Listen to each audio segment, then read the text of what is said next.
আজকে আমার মা আমাকে কিছু মজার মজার খাবার বানিয়ে খাওয়ালো এবং কি কি বানিয়ে খাওয়ালো এগুলো আজকে আপনাদের সাথে শেয়ার করব। প্রথমেই তো এখানে আমার মা বাটিতে একটা ময়দা নিয়ে নিল, ময়দার ভিতরে কিছুটা পরিমাণ লবণ দিয়ে দিল। এই লবণগুলো কিন্তু কিছুক্ষণ সময় ধরে কিন্তু মিশিয়ে নিল। এরপরে কিন্তু এখানে গরম পানি দিয়ে দিচ্ছিল, গরম পানি দিয়ে কিন্তু এখানে ভালো করে মিশিয়ে নেবে। অল্প অল্প করে গরম পানি দিবে এবং অল্প অল্প করে মিশিয়ে নেবে, এতে কিন্তু আটার ডোটা কিন্তু একদম পারফেক্ট হবে আমার মা বলতেছিল। এই তো এখানে কিন্তু আমার মা কিন্তু বানিয়ে নিল, আর এটা কিন্তু আমি কিন্তু মতে দিচ্ছিলাম, আমার মা শুধু পানিটা ঢেলে দিয়েছে এবং এখানে কিন্তু বানিয়ে নেওয়া হচ্ছিল। এই পরোটাটা কিন্তু বানিয়ে খেতে কিন্তু অনেক মজা লাগে। এটা পরোটা কি কি জানি নাম বলে, আমি সঠিক বলতে পারলাম না। আর এখানে কিন্তু রুটি বানিয়ে এরপরে কিন্তু ভাঁজ করে নিল।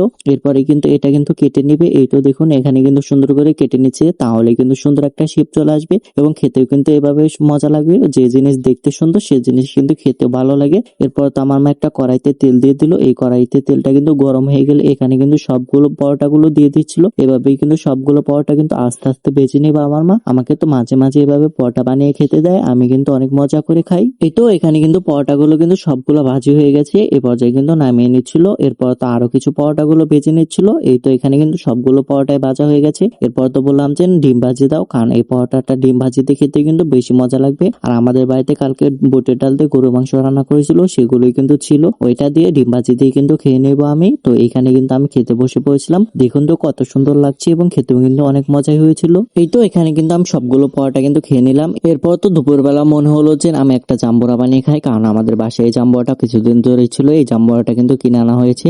এরপর তো আমার মা বলছেন তারও নাকি কিছুদিন ধরে এই জাম্বুরাটা খেতে ইচ্ছে করছিল, তাই তো আমি আজকে বসে বললাম কাটার জন্য। এই তো এখানে কিন্তু আমি জাম্বুরাগুলো কিন্তু ভালো করে কেটে নিচ্ছিলাম এবং সবগুলো জাম্বুরা ছোকলাগুলো কিন্তু ভালো করে সিলিয়ে নিলাম। এখানে কিন্তু সবগুলো কিন্তু ভালো করে সিলিয়ে নিচ্ছিলাম। আর এখানে কিন্তু আমার মা কিন্তু জাম্বুরাগুলো বের করে নিচ্ছিল, মানে জাম্বুরা যে ভিতরে অংশগুলো থাকে। আর এখানে কিন্তু আমরা সবাই মিলে কিন্তু বসে বসে খাচ্ছিলাম। প্রথমে তো ভেবেছিলাম যে জাম্বুরাগুলো বানিয়ে খাবো, পরে ভাবলাম যে না থাক, জাম্বুরা এখন আর বানিয়ে খাবো না, পরে বানিয়ে খাবো নিয়ে। আর এখানে কিন্তু আমাদের বাড়ির সবগুলো মুরগি কত সুন্দর করে বসেছিল। এখানে কিন্তু আমাদের বাড়ি সবগুলো মুরগি না, আরো কিন্তু আমার মা কিন্তু মুরগি আছে, তবে এখানে কিন্তু তিনটা কিন্তু অনেক সুন্দরভাবে ছিল। তাই তো ভাবলাম যে ভিডিওটা করে আপনাদের সাথে শেয়ার করে এত সুন্দর দৃশ্যটা। এরপরে কিছুক্ষণ পরেই তো দেখি আমার বাবা হুট করে এই ব্রয়লার মুরগিগুলো কিনে নিয়ে এসেছে। তা নাকি এই কিছুদিন ধরে এইগুলো দিয়ে মাংস পিঠা খেতে ইচ্ছে করছিল, তাই তো এই মুরগিগুলো নিয়ে আসে এবং এইগুলো দিয়ে কিন্তু আমাদের বাসায় মাংস পিঠা বানানো হবে। এর জন্য তো আমার মা এই মুরগিগুলো ধুয়ে পরিষ্কার করে কেটে নিচ্ছিল এবং কেটে কিন্তু এগুলো ধুয়ে এখন রেখে দিবে। আমারও তো কিছুদিন ধরে এই মাংস পিঠাটা খেতে ইচ্ছে করছিল। আসলে কিন্তু মাংস পিঠাটা খেতে কিন্তু সবাই পছন্দ করে।